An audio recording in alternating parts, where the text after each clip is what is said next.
This is a panel out of a triple plate mirror. It's a really common frieze.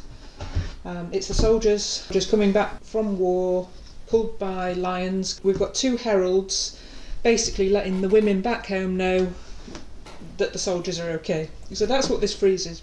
I've always got one in for restoration. This one's a really good example. There's nothing missing. I've just filled in some of the cracks because I'd like to take a silicone mould of this.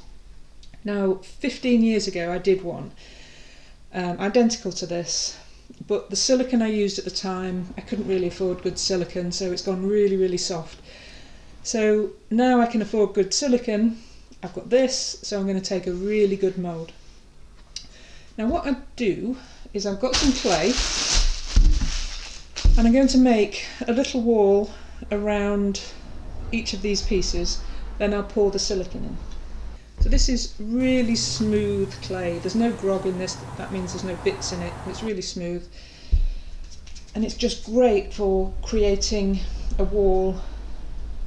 I'm not going to pour silicone over the whole thing, I'm not that rich, so I'm actually just going to make little individual walls around each one. I don't need to do two of these because they're identical. The lines are identical but the rope isn't, so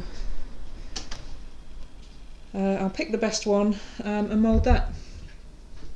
I'm going to start at this end. So the only thing I need to make sure is that my wall is higher than the highest point, a good couple of centimetres higher.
So the silicone is now set, so all I have to do now is remove the clay and then peel the silicone off.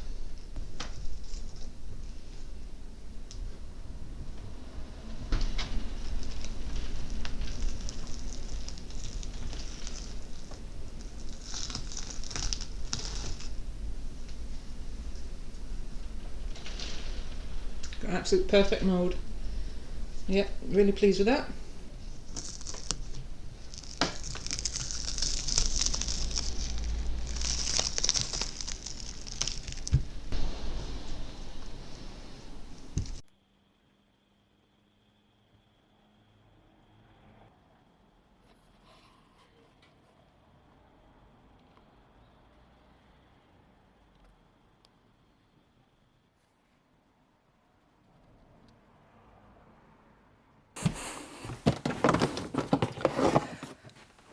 Wow, that's heavy.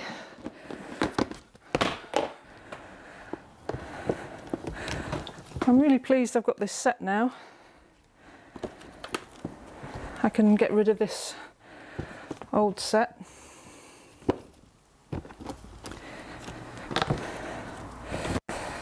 Right, there we go.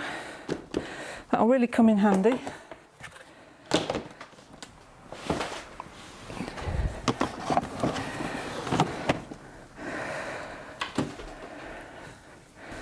I really love my mould collection. I must have thousands of moulds. It's really important to have lots of moulds in my job, but I also enjoy making moulds. Ooh, mould a dragon. Totally not a hoarder.